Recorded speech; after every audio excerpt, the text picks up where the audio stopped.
In the opening scene, we are introduced to a nursery school teacher, Jenny Greengrass, who works at a local daycare. After finishing the classes on Friday, Jenny is picked up by her boyfriend, Steve Taylor, and the two immediately set off for a romantic outing. Turns out they are planning to spend the weekend away at a remote lake in the English countryside, where Steve plans to propose. It's clearly a long ride, and the sun sets before they can reach their destination. As a result, they decide to stop by a motel and spend a night there. The next day, they arrive at their destination, Eden Lake, a gated community in the middle of the woods. The duo park their vehicle in the woods and continue the rest of their journey on foot. After a short walk, they finally come across a majestic view overlooking the whole town. As they make their way down to the lake, they encounter a young, timid boy named Adam, who is collecting insects in his container. Jenny approaches him and tries to strike up a conversation, but the boy refuses to talk, addressing them as strangers. I don't know you like I know my bugs. Not long after, the couple arrives at the serene Eden Lake, whose view leaves them awestruck. Following this, they bask in the sun while cuddling with each other. However, their romantic time is soon interrupted by the arrival of a group of rowdy teenage boys and their dog. They bully Adam and kick him away from the scene. Despite this, the couple decides to stay put and endure their loud music instead of instigating trouble. Jenny closes her eyes to take a nap while basking in the sun. However, she's startled awake by the group's Rottweiler. A short while later, Steve goes for a dip when the dog barks at Jenny one more time. Unable to tolerate this, he confronts the teenagers, asking them to turn their music volume down and take care of their dog. However, the boys refuse to comply. Instead, their leader Brett disrespectfully argues and sends him away. Later on, one of the group members checks Jenny out using binoculars. This makes her feel really uncomfortable, so she covers herself. Sometime later, the rowdy gang leaves, but one of them rudely flashes his dong while passing them.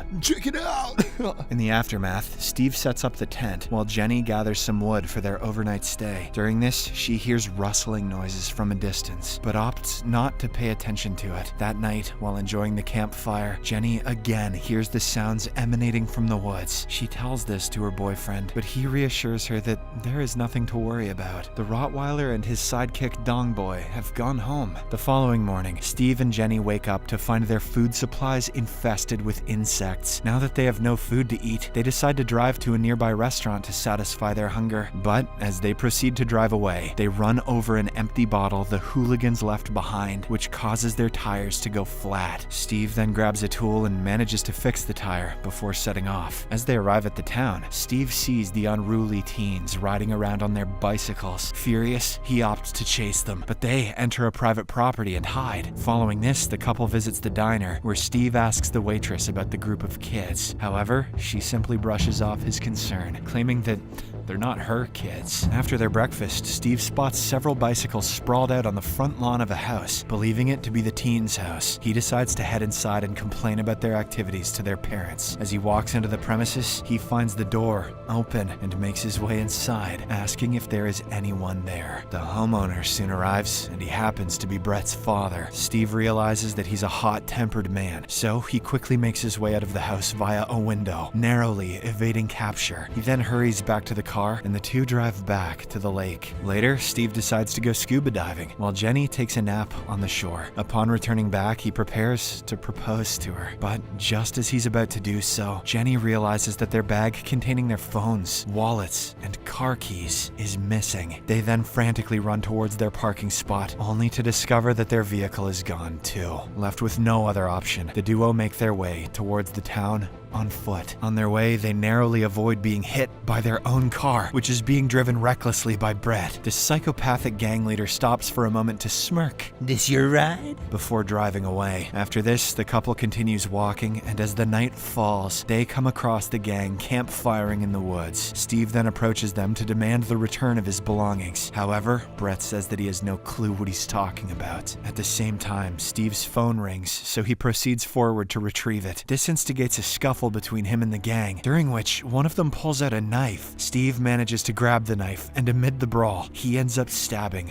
Brett's dog. This breaks Brett down into tears, while Steve grabs his car keys and flees with Jenny. The couple gets into their vehicle and proceeds to drive away, but they're pursued by the gang. Unfortunately, the car gets stuck on a steep slope, and as a result, the gang catches up. They then start throwing stones at the vehicle, even breaking its headlights and windows. But just before they can break inside, Steve manages to get the car moving again. Following this, they race through the woods, but the darkness and the unclear driveway cause the car to crash into a pile of wood. Steve gets trapped by a tree branch, so he immediately orders Jenny to run away and get help. Heeding to his instructions, she escapes and manages to find a spot to hide, where she spends the night. In the morning, Jenny cautiously returns to the car, but finds her boyfriend gone. She then follows a trail of blood until she comes across the gang in a small clearing. To her horror, they have tied Steve to a rock with barbed wire and are torturing him brutally. Moreover, Brett orders each teen to stab him, so they will all be implicated. A female gang member, Paige, even records the torture on her phone as a backup. Upon realizing that they are about to kill him, Jenny uses the Bluetooth on her GPS to connect with Steve's phone. She dials 999 for help, but Brett notices and speculates that she must be close by. Sensing the imminent danger, Jenny flees, but she's spotted by the gang members, who then chase her on their bikes. Steve takes this opportunity to free himself and run away, despite the excruciating pain. Amidst the pursuit, Jenny grabs a log and uses it to make the gang members' bike crash. She continues running until she comes across a small mobile home. As she approaches it, she notices a radio phone inside, but it's out of her reach. Jenny tries to grab it, but the teenagers arrive there before she can do so. Having no place to hide, Jenny climbs to the roof and stays there until the gang leaves. One of the gang members then rushes to check on Steve, only to discover that he's escaped. Meanwhile, Steve goes to his vehicle to get some first aid kits. However, the car alarm goes off as soon as he opens its trunk. The sound alerts the teens, prompting them to rush towards them. Steve runs as fast as he can and eventually reunites with his girlfriend. Following this, the two continue their escape through the woods and soon end up in a small wooden cabin. Upon seeing that he's bleeding heavily,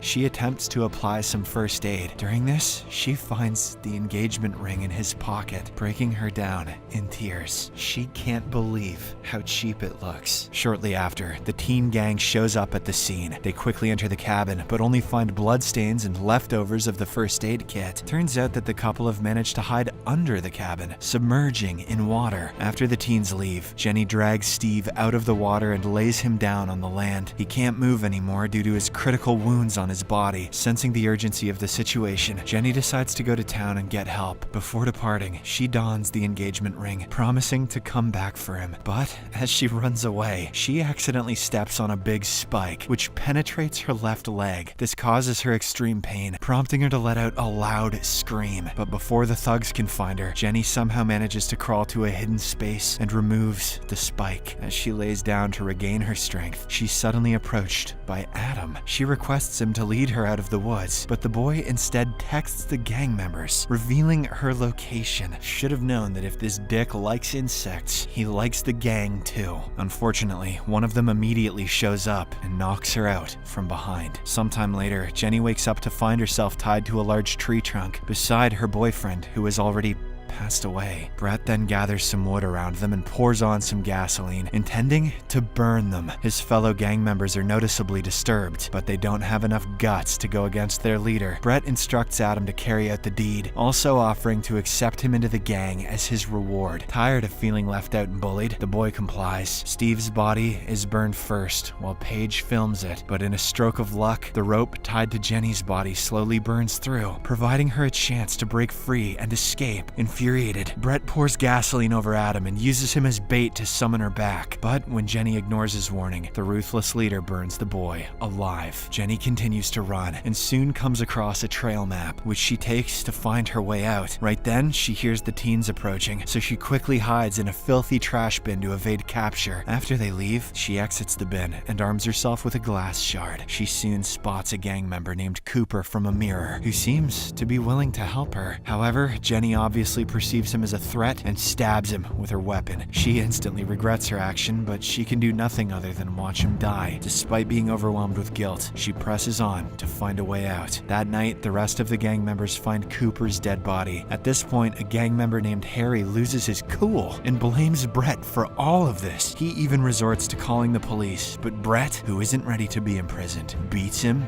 to death. Wow, this is ridiculous. Upon witnessing this, Paige runs away, seemingly terrified by his violent behavior. In the meantime, Jenny finally reaches the road, where she manages to flag down a van. She gets in and frantically tells the driver to drive her to town, but the latter mentions that he's looking for his brother, who is also in the forest. Jenny soon figures out that his brother is one of the gang members. As a result, while the driver gets out to call for his brother, she steals the van and flees the scene in a fit of vengeful rage. She then runs over Paige without any remorse. A while later, Jenny makes it to town, but she's so weak that she's unable to focus on driving. Due to this, she crashes into the front garden of a house amidst an ongoing party. When she regains her consciousness, she sees a woman comforting her, but to her poor luck, Jenny notices some wall pictures and realizes that she's in Brett's house. What are the chances? Very low. Very low indeed. The rest of the people there are the parents of the gang members. In a state of panic, she asks to be shown to the toilet, where she grabs a razor blade for self-defense. By this point in time, Brett's father notices the crashed van and recognizes that it belongs to his younger son. This ensues commotion, and Brett's father kicks the door open. Jenny sees Brett outside, who convinces the rest of the parents that she and Steve are responsible for their children's death. Jenny begs them to call the police, but they all plan to make her pay for what happened. They taught these kids everything they know, after all. Turns out that the gang members' parents are just as psychotic and murderous as their kids knew it, and they protect them from prosecution. Jenny is then dragged outside by the parents, while Brett enters his room and shuts the door to block her screams. He deletes the videos of the gang's crimes from Paige's phone, puts on Steve's sunglasses, and stares blankly into a mirror. Chalk up another one for Brett and the boys. Hell yeah. He then randomly does an impression of Tim Allen from Home Improvement.